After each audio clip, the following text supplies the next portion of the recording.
En tant qu'ergothérapeute, on me demande souvent quels sont les meilleurs crayons à offrir aux enfants. Eh bien, il n'y a pas de règle. Tous les outils pour dessiner sont intéressants et l'enfant va gagner à utiliser ceux qu'il préfère.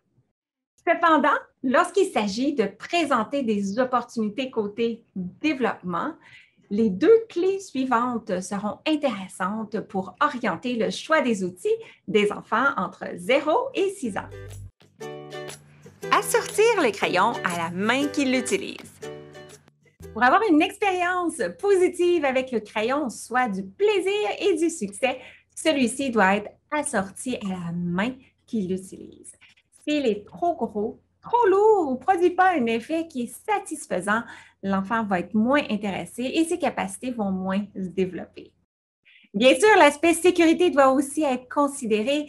Si ça risque d'aller dans la bouche ou dans les yeux, il faut faire un choix en fonction de ses contraintes. Miser sur la variété. Explorer des outils de dessin de différentes formes, tailles et matériaux procure différentes expériences sensorielles et motrices dont chacune apporte au répertoire moteur et créatif de l'enfant. Par exemple, le gros feutre, il est facile à manier et produit des belles couleurs vives qui nourrissent l'intérêt et la confiance. De son côté, la cire est moins marquante. Elle exige plus d'efforts des muscles pour produire un résultat satisfaisant. C'est un outil intéressant chez les petits pour développer les muscles d'écriture. Par ailleurs, les crayons de couleur en bois, longs, avec un diamètre étroit, parce qu'ils ressemblent aux crayons à la mine, permettent de raffiner la préhension, la coordination et la précision en vue de l'apprentissage de l'écriture plus tard. De plus, ils apprennent à la main qu'elle peut ajuster la force qu'elle applique sur l'outil pour produire des nuances de couleurs, en appuyant plus fort, par exemple pour les bordures d'un coloriage, et plus doucement pour une plus grande zone à recouvrir. Tout comme pour l'alimentation, voici un guide d'introduction des crayons âge par âge. Le principe est, d'une part, de ne pas introduire certains outils trop tôt, parce que nous voulons que l'enfant ait du plaisir, qu'il ne soit pas en difficulté et qu'il ne développe pas non plus des prises du crayon compensatoires parce qu'il n'avait pas la musculature pour gérer l'outil, des prises du crayon qui pourraient rester.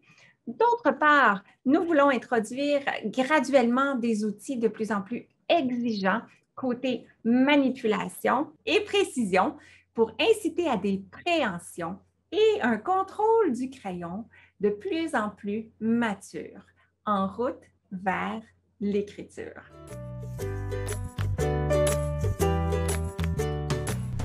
Avant 12 mois, bébé n'a pas besoin de crayon. Il appréciera de nous voir dessiner, de jouer avec sa nourriture et, si vous croyez qu'il est prêt, d'explorer la peinture à doigts comestible. Entre 1 et 2 ans, on privilégiera les outils qui se tiennent avec toute la main, comme les œufs ou les pastilles de crayon de cire ou même les gros feutres. Entre 2 et 3 ans, s'il ne met plus les choses dans sa bouche, on donnera la vedette aux bouts de crayon de cire brisés, qui vont contribuer à développer la musculature qui mènera à une prise du crayon plus mature.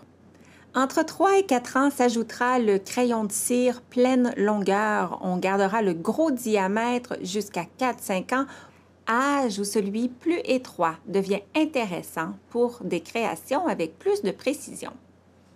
Entre 5 et 6 ans, maintenant en maternelle et en route vers l'écriture, on aura les feutres à diamètre étroit, le crayon mine, idéalement de taille golf pour qu'il ne soit pas trop lourd et facile à manier, ainsi que les crayons de couleur en bois.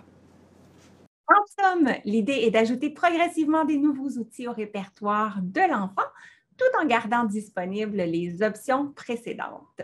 Mais, selon la nature de l'activité et dans une optique de développement, on n'offrira parfois qu'un seul outil plutôt que tous les types de crayons si on se trouve face à un enfant qui fait toujours le même choix d'outils. Et voilà, c'est ce qui conclut cette capsule sur les crayons.